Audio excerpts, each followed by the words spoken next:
कमरे में ठंडी हवा भर गई थी, लेकिन सबसे डरावनी चीज वो खून से लिखा संदेश था। आज रात कोई नहीं बचेगा। बस बहुत हो गया, मैं यहां से जा रहा हूं। रुको, ये किसी का मजाक भी हो सकता है। अचानक नीचे से एक भयानक चीख सुनाई देती है। सब डर जाते हैं। नीचे कौन है?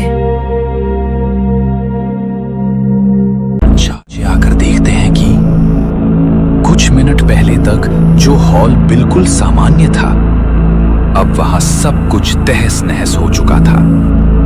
पुरानी कुर्सियां उल्टी पड़ी थीं, लकड़ी की टेबल टूटी हुई थी। अब उन्हें सच्चाई का एहसास हो चुका था। ये कोई साधारण बंगला नहीं था। ये हर कदम पर उन्हें देख रहा था और उनके डर से खेल रहा था। अचानक रिया के कानों में किसी के दस्तक देने की आवाज गूंजती है। तुमने आवाज सुनी? जैसे कोई दरवाजा खटखटा रहा हो। हाँ, मुझे भी आवाज आ रही है। यहीं कहीं इस कमरे में कुछ तो है। शायद ये आवाज उस तरफ के कमरे से आ रही है। चलो देखते हैं वहां क्या है। सभी धीरे धीरे उस कमरे की ओर बढ़ते हैं। चारों तरफ सन्नाटा पसरा हुआ था।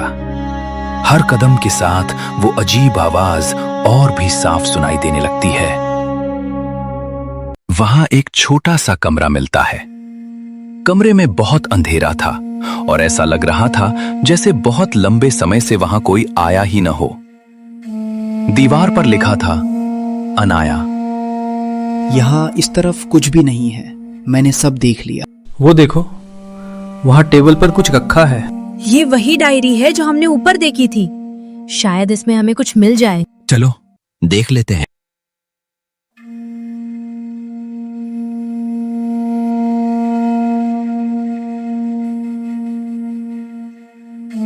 वे डायरी में लिखा हुआ पढ़ने लगते हैं। आज पापा ने मुझे फिर बंद कर दिया। उन्होंने कहा मैं बाहर नहीं जा सकती। मुझे बहुत डर लग रहा है। विक्रम धीरे धीरे डायरी पढ़ने लगता है। हर पन्ने के साथ चारों के चेहरों की रंगत बदलने लगती है। उन्हें पता चलता है कि अनाया को इसी हवेली में कैद करके रखा गया था।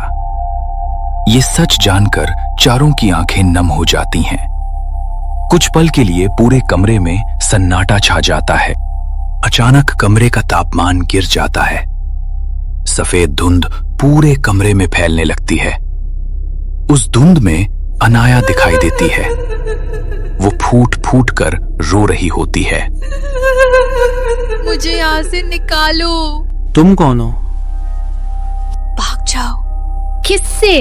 अनाया अचानक गिर जाती है और कांपते हुए दरवाजे की तरफ इशारा करने लगती है, मानो वहां कोई मौजूद हो। तभी कमरे के बाहर से भारी कदमों की आवाज सुनाई देने लगती है, जैसे कोई धीरे धीरे उनकी तरफ बढ़ रहा हो। अनाया की आंखों में खौफ साफ दिखाई देता है। वो उसी से डर रही थी। अंधेरे में दो लाल आंखें चमकने लगती हैं और अगले ही पल एक लंबा काला साया धीरे धीरे उनके सामने उभर आता है। अनाया, तुमने फिर मेहमान बुला लिए।